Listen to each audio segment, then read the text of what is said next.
cristianismo que se aproximou de Roma, ele não obedece às determinações do texto bíblico. E ele sai para as representações plásticas das divindades.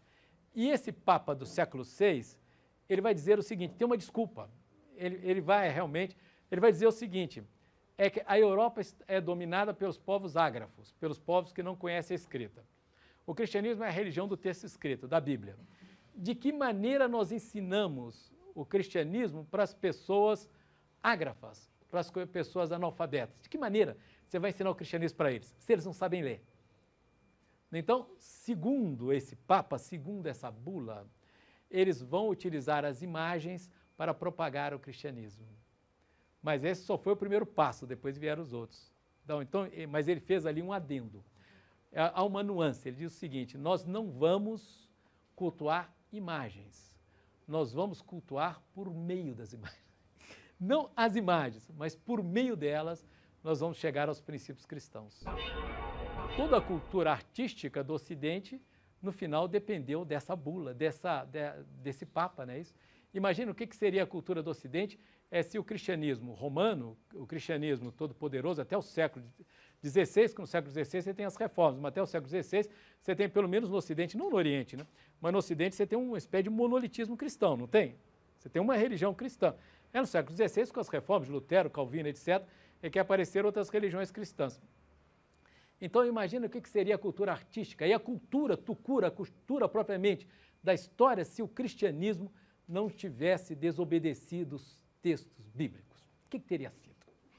Como é que teria sido a história cultural do Ocidente? É um elogio que eu estou fazendo à igreja. A igreja trouxe a cultura clássica. Ela manteve a cultura clássica numa Europa de populações ágrafas e que não conheciam a escrita. Tal. Bom, pessoal, então, esse orador, olha, a figura não é tridimensional, ela é bidimensional. Por que você não tem a tridimensionalidade? Porque a tridimensionalidade é a representação da matéria. Tal. E também é uma diluição do espaço, tá certo? Uma diluição do corpo, uma diluição do espaço. Mas eu sustento que mesmo assim não deixa de haver um diálogo com o mundo clássico, à medida em que você tem ali um corpo identificável, né? A divisão em cabeça, tronco e membro, etc. Tal, embora haja uma representação cristã daquela pintura clássica, tá certo? A figura bidimensional sem a representação da matéria e, ao mesmo tempo, é fundamental que a fervorosidade ela se manifeste pelo corpo, de tal maneira que na arte cristã surge assim uma espécie de expressionismo antes do expressionismo. Expressionismo avant la lettre. Por exemplo, a intensificação do olhar, a expressão facial é sempre muito intensa. O que significa isso? Não é expressionista, quero dizer que isso que eu falei é uma bobagem. O expressionismo só aparece no século XX, como nós sabemos, tal, com o movimento da ponte ali na Alemanha, mas eu estou dizendo que é um expressionismo avant la lettre, para usar a expressão francesa. É um expressionismo muito antes do expressionismo, já que as expressões dos rostos dessas figuras retratadas pelos artistas cristãos, essas expressões têm que manifestar um sentimento de tensão religiosa que elas trazem dentro delas próprias. Então, você tem uma intensificação do olhar, por exemplo. É o que é essencial. Esse que eu chamei de um expressionismo séculos antes do expressionismo, né? Um expressionismo efetivamente avant la lettre, tá certo? Essa é muito curiosa, também no final do século III, é uma orante também, chama-se o cubículo da Donna Velata, porque ela está coberta com véu, tá vendo? Esse é um túmulo, é um arconsolium, efetivamente, não é uma lócula simples, tal, deve ser um túmulo de uma autoridade cristã, de destaque do império, de um senador, porque quando alguns senadores, mesmo antes do Edito de Milão do Constantino, haviam se tornado cristãos. Teve até um senador romano chamado Pudens, senador Pudens, antes do Edito de Milão do Constantino. Ele se tornou cristão e a casa dele era o local de culto. Tanto que atualmente essa casa existe em Roma, chamada Casa de Santa Pudenciana. É verdade, que se transformou atualmente numa igreja em Roma, Santa Pudenciana.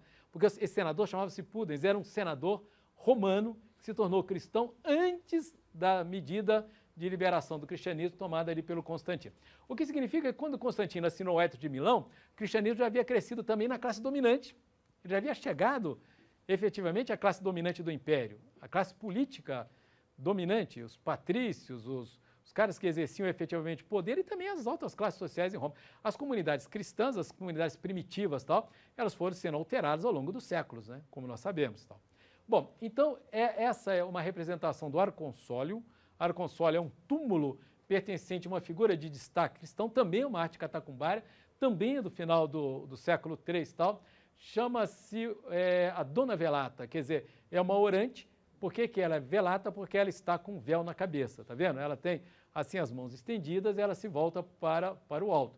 Novamente, você tem uma sugestão do espaço, o espaço ele não é retratado tal de uma maneira muito detalhada tal, e a figura é efetivamente bidimensional, e ela se volta para o alto. Essa é a figura da orante.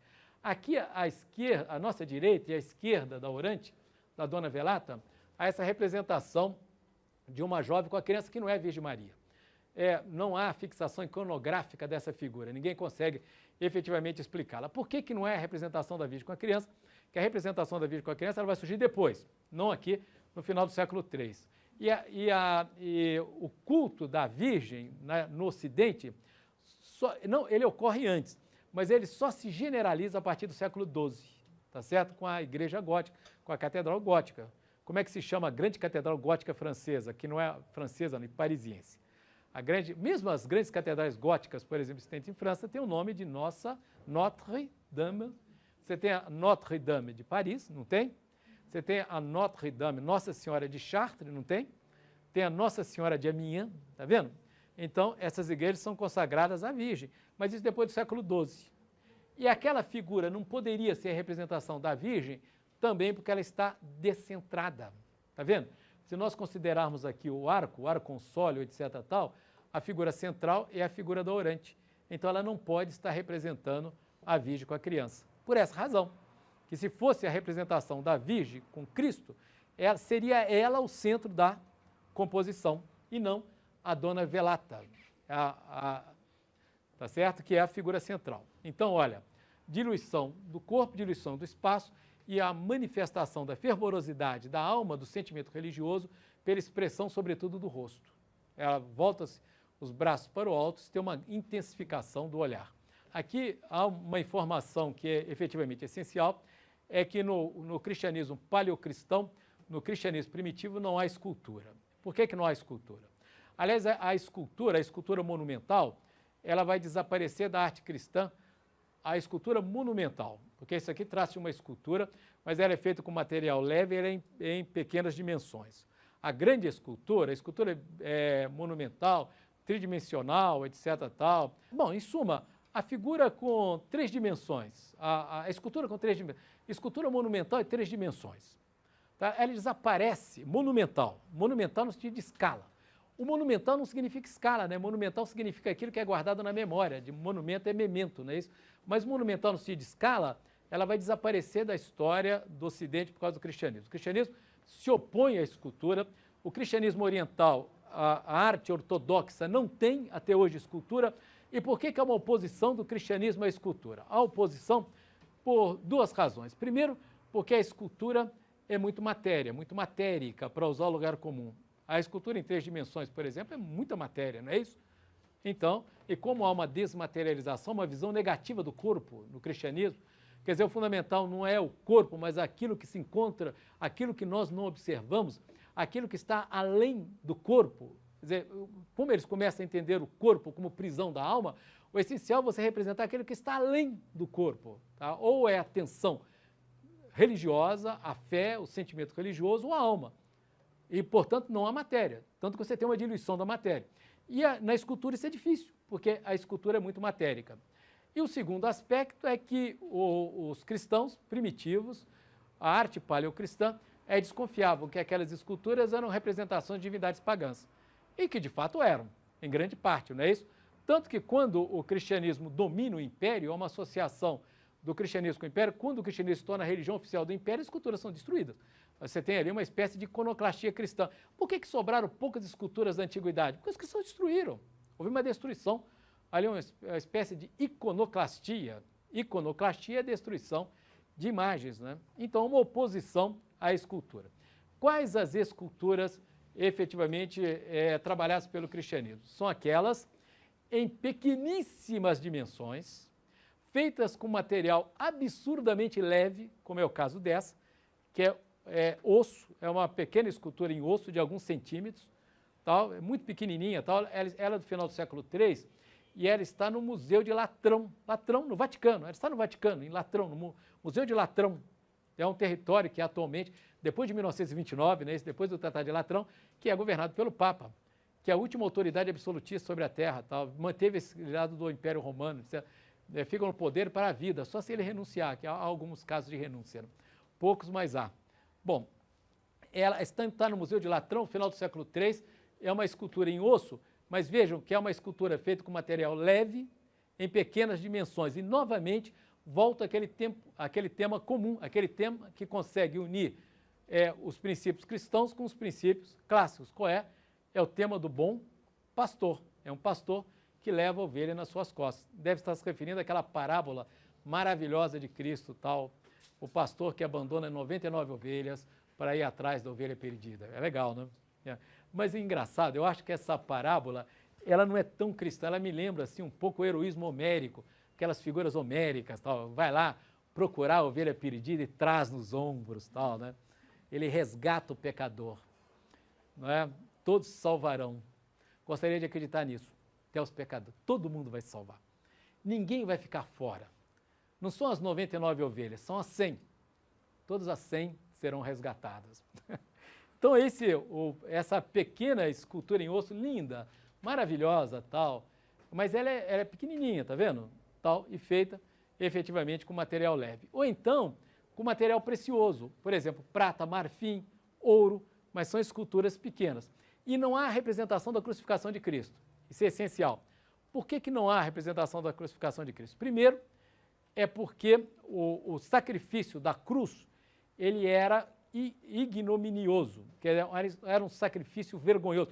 Um romano, em Roma antiga, um romano jamais poderia ser crucificado. Um cidadão romano não é crucificado.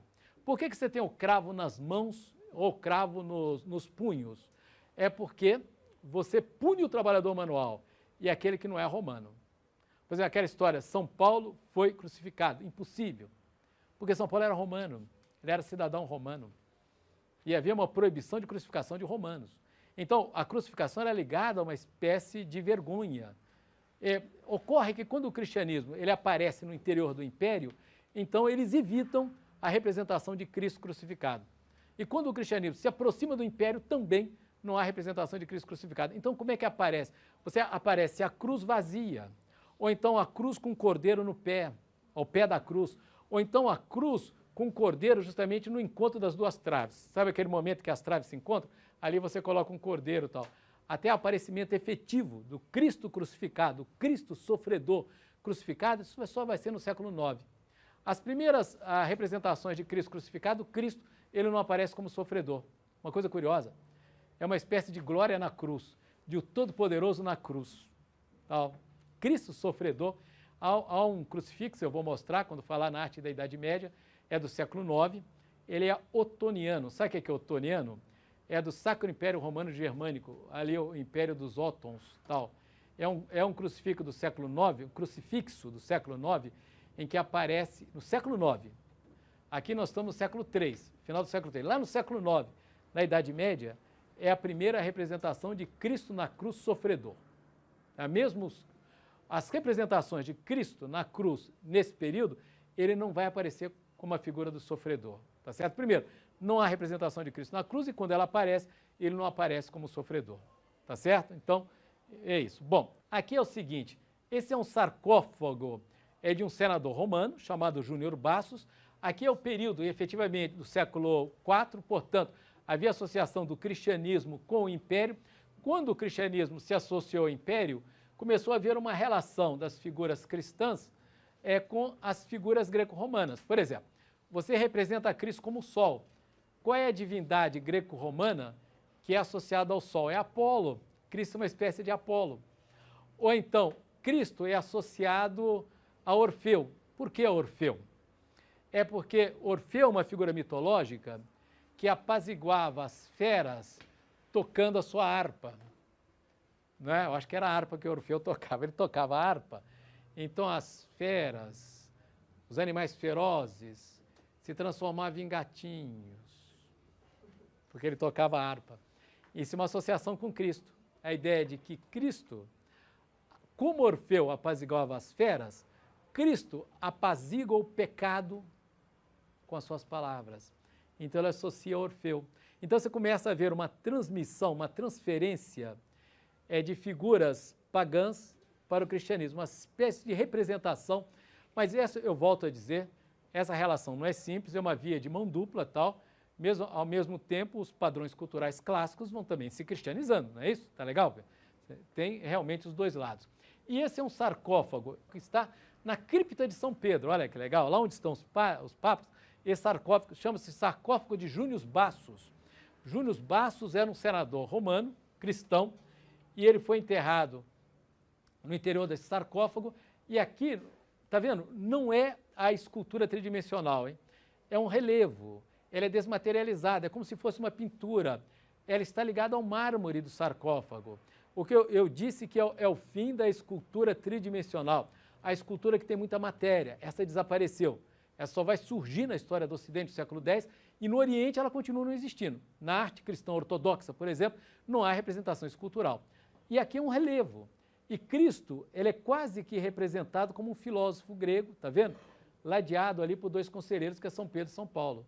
Essa representação de Cristo jovem, imberbe, quase como se fosse um jovem príncipe. Você tem uma espécie de visão dignificada do cristianismo. A Virgem Maria, por exemplo, com a associação do cristianismo com o império, ela é associada à imperatriz, e Cristo a imperador.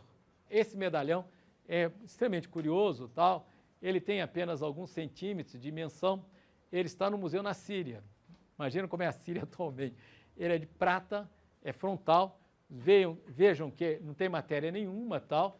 É Cristo que tem na mão esquerda a Bíblia, e você tem uma representação da cruz na aura, né?